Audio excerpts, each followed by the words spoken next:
মা, আয় বস। দিদি, তুমি যে আসবে কই বলনি তো কিছু। তুমি বসো দি ভাই, আমি তোমার জন্য একটু চা করে নিয়ে আসছি। বাড়িতে সবাই ঠিকঠাক আছে তো? হ্যাঁ হ্যাঁ, সবাই ভালো আছে। বৌমা, তুমিও তো বলেছিলে বাবার বাড়িতে যাবে, তাও কয়দিন গিয়ে থেকে আসো। এটা কি হলো মা? আমি এক্ষুনি এইমাত্র এলাম, আর তুমি এক্ষুনি উর্মিকে ওই বাড়িতে চলে যেতে বলছো? আর তাছাড়া উর্মি না থাকলে আমার ভালো লাগে না। তুমি এক্ষুনি ওকে বাপের বাড়িতে পাঠিও না। ও তো সেরকম এখন বাবার বাড়ি যায় না, তাছাড়া ও 6-7 মাস পর পর যায়।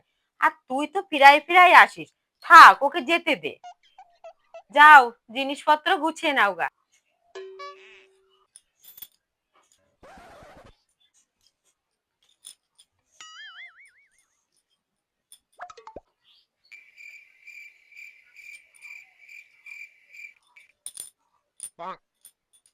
এ বাবা, ও তো সবকিছু গুছিয়ে নিচ্ছে ওর বাপের বাড়িতে যাওয়ার জন্য।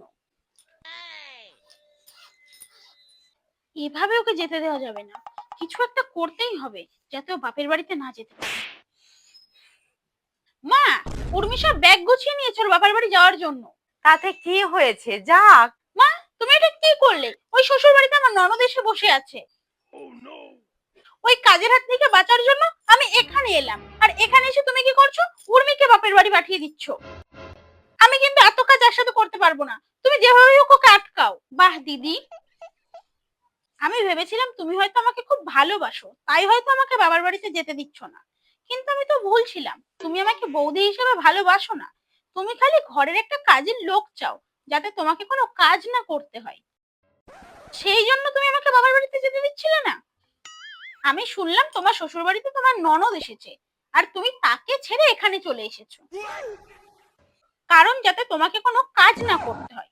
তাহলে তো এখন এটা বোঝাই এখন তোমাকেও ছেড়ে দিয়ে আমাকে আমার বাবার বাড়িতে চলে যাওয়া উচিত। তাহলে তুমি বুঝতে পারবে সম্পর্কের গুরুত্বটা কি হয়।